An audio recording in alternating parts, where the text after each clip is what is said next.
Hello there, my beautiful book lovers. My name is Kimia and welcome to my book nook.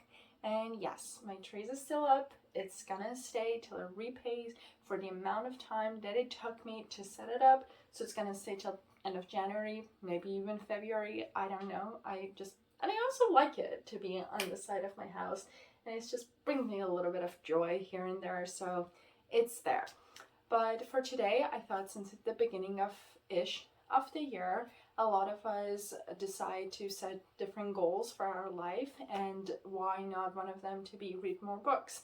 I usually do that, and last year I was able to actually read 140 books, which I was super glad and happy and proud about it, because it was a little tough at the end of it, but it's still, I'm super glad that I was able to achieve it, because the year before I actually read 100 books and I was really trying to push to see how far I can go. So I'm really glad about that. So we're going to go over some of my tips that I think has been helping me to achieve this goal, and hopefully some of them will be helpful for you. So for the first tip, I wanted to start with the fact that honestly, you should not really want to set a too big of a goal for yourself to how much you want to read. It's more about to read more than that it be about a big number. I know that for myself, I did set a higher-ish number, because I know there's many people out there that read way much more than me, and kudos to them. But it's just that you should really try to set a goal that meets with your schedule and works for your lifestyle and work for you, and so that should be the main goal and the main focus. But all of that being said, I know that it's good to try to push yourself a little bit more. For example, if you read just 2 books last year, maybe push it to 10, to 20, to 50, and just try to start slow, and as you go, you can push for more books. You can kind of see that maybe you could not reach that number and you have to kind of narrow it down. But all in all, it's really important to not start too strong, because it's very similar to working out. If you go from not working out at all, and then all of a sudden you want to do a workout that is an hour, very heavy lifting, you're probably going to be burned out super fast and going to give up. So I don't want that to happen to you. So I want to really remind you that the number that you're going to pick should be something that you feel you will be comfortable to achieving it. Now that's that out of the way, we're going to start with the tips. I said that was kind of a tip, but it's important too. That one is a more of an important reminder. Now we're going to move to the tips. So for tip number 1, it's that you should know what genre you like. You have to have at least one. It could be more, as many as you like, but it's always good to have that safety backup and plan B, that when you're during a time that you're really not feeling to read a book, or just you do not feel that you're having the time or finding the time to read books, it's always good to know what usually makes you to want to read and want to see what is going to happen, or turn a page and just keep you involved. And for example, for myself, I really love to read mystery books and also fantasy / sci-fi books. Those are always my go-to during the time of the year that I feel I'm just not able to read, and I just don't feel the urges to push myself to read more. And so because of that, I usually either go back to books that I have read before included in those genre that I have loved a lot, and I know that I'm going to enjoy reading them again, or even if it's a new book, it's going to be on that genre, so I know that I'm going to be entertained enough to want to go back and at least finish that book. And it's, with reading books, it's really like a snowball that is just, you need to get the ball rolling, and before you know it, you're finishing books one after another and after another. So that's my first step, to really look into the books that you have read before. Or if you don't know, it's great to start with maybe a sort of this is a half a tip, to start with reading a smaller or shorter book. It could be a smaller fantasy book, or I don't know, mystery, nonfiction, fiction, anything that you think that might intrigue you. So to just like give them a try and see what really works and what doesn't work. So for the future, you can have that, and you don't need to stay in one genre. It's actually, at least I enjoy it, to kind of read and try different genre and different author and different style to really see like what is going to work. And sometimes you will be very surprised that like some books you might not even hear a good review about them and they turn out very good, and vice versa. So that's number one. Number two is audiobooks. And I actually am a person that still enjoy reading a physical book because the joy that it brings me, it's in a whole other different level. But all that being said, the value of audiobooks is just, we don't give them enough credit sometimes. And that's because there's a lot of hours during our everyday life that we don't have the possibility to sit and read a book. It's because whatever that we're doing requires our focus, or it requires us to use our hands to do whatever chore or job, homework, anything that we're doing. And audiobook is a great opportunity there to be able to let us to read more. Well, we're listening, but it still, in my opinion, counts as reading, to read more books. And so for me, what I use is the app called Libby, and this is not a sponsor, but it's a free app that the only thing that you need is a library card, at least for inside the US that I know of. And library cards are also free. You can get it in your neighborhood, in your city, whichever library that is close to you. And then after that, you will have access to thousands and thousands of audiobook, ebooks, whichever that you prefer. And I found it very nice, especially because like there are some books, many actually, that I'm kind of want to buy them, but I'm not sure if I'm going to like them much.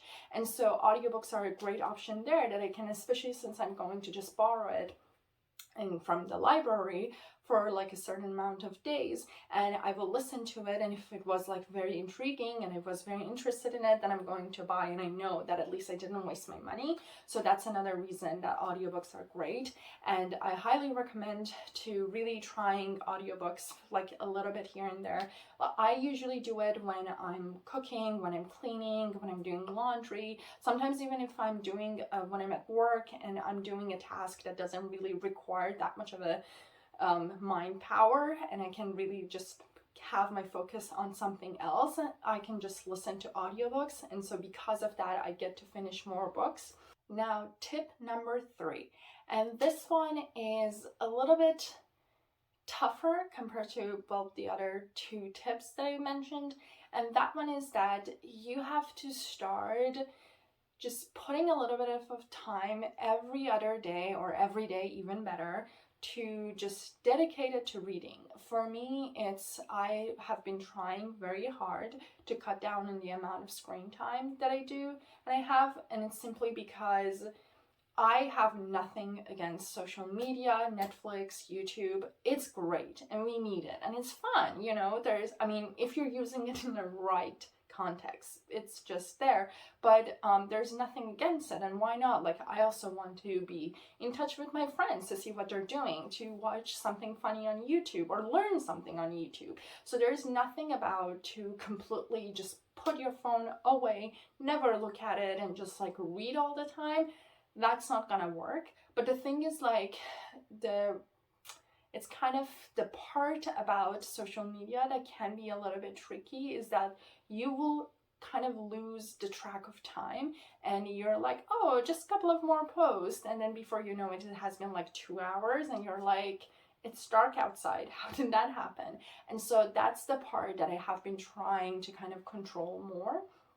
And so I have been doing different things. Sometimes that, like, especially the good thing is like when I'm on my phone, the clock is up there. So I'm just like constantly looking, and I'm like, okay, if by the time that it's like 10 more minutes, and then I will put my phone away. Or like sometimes I'm just like, no, don't open anything. Don't look at it, because you know that you're going to be sucked in. So instead just go read some books and then you can come back. So it has been like different things, and it's gonna be a little bit challenging at the beginning, because like, you know, like you get used to it to just like sit with your phone and look at things, and then just by the end you're like, okay, it's late enough, I have to go to bed.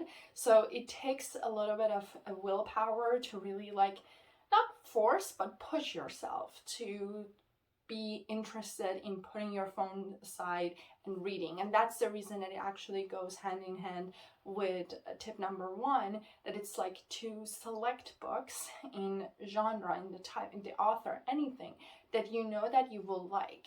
You should not read books that it's people are saying that, oh, this is the greatest book ever and everybody should read it. I mean, don't get me wrong, some of those books are really very great and everybody should try to read it, but you should not be forced and like peer pressure into feeling that, oh, you have to read this certain book.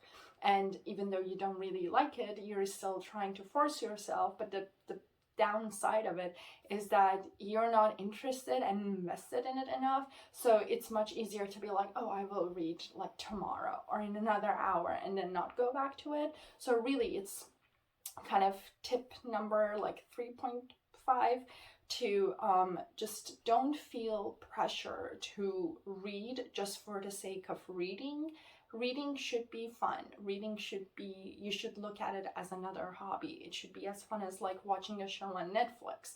It should have that, it has the potential really to be very a challenge, like a very interesting sort of activity and a hobby to do. It's because like, especially like, it doesn't even matter if it's fiction or nonfiction, you're going to be put into a different world and you're going to learn about different character. Again, they could be real, actual people during in history, or they can be fictional, but still, it's super fun, even though the story can get sometimes dark, but it's still, it can be as enjoyable. You just need to remember that you are reading for you and not for anybody else, and not for any specific reason. It's not only to, oh, I have to read to feel good about myself, in a sense of like, I have achieved a certain number of books that I have read for a year. No, it should really be like, I enjoy reading, I'm gonna read, I'm gonna give it more time during my day, and I'm just going to push myself to achieve more number, or like more books that I enjoy reading, and books that I'm actually going to remember something and learn, even if it's a little bit from each one of them. So that's tip number 3 and 3.5. And last but not least, it's always very fun to find a friend, a sibling, even like your parents, anyone that you're close to, that they have similar tastes to you, but also that it's not really important. It's good to have someone that has a similar taste, but someone is actually better if they don't, and they kind of, you both challenge each other to have as a like a book buddy, because that way you have another person that you can share your ideas, that you can talk about a book and get even more excited about reading. For me, it's like I have that with a friend of mine, I have that with my sister, and they're actually two different people in the personality wise. And so I discuss some of the books with my friend and the other ones with my sister. And it's really interesting because when I finish a very good book and I'm like, oh my god, you have to hear about this, you have to read it, listen to this, I know that you will like it, and it really gets you excited, and you get excited when they read a great book and they suggest and recommend it to you. So I think it's always good if you can have that friend, and especially live in a day and age that you can find those friends that are not technically living next door or close by. They can be people all around the world. There's a lot of communities for books, and that's another reason that another side tip kind of, it's to join Goodreads. I'm pretty sure a lot of people know about it. For those that don't know, Goodreads, it's a free, great app that it has, well, mostly it's focused on the rating of books, and people can go rate it, and also you can keep a track of the books that you have read, the books that you want to read. But there's also all of these like small communities, well, small as like for social media small, but like there are different communities that there's a community for like mystery lovers, there's like a community for like a specific author or like a specific genre, specific book, and they like talk and share their ideas. They really get deep inside the book, that what it was talking about, what were the hidden part of it. And so it's really easy to find these things.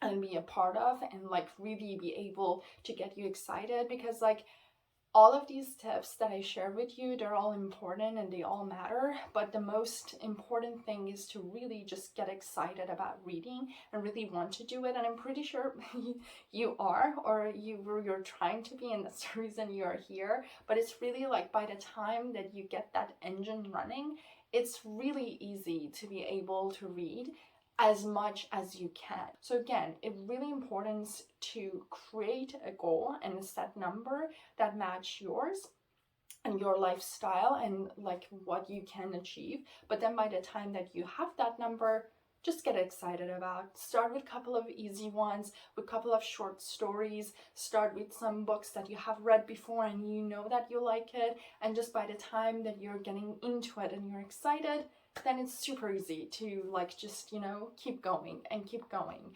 And I hope that you be able to set a goal this year and achieve it by the end of the year. And then we all will have a little celebration, because you always should give yourself a pat on the back, because, you know, anything, no matter how small an achievement it is, it's a still achievement. So, and that's it for today. Hope you enjoyed this video. Hope it was helpful, and happy reading.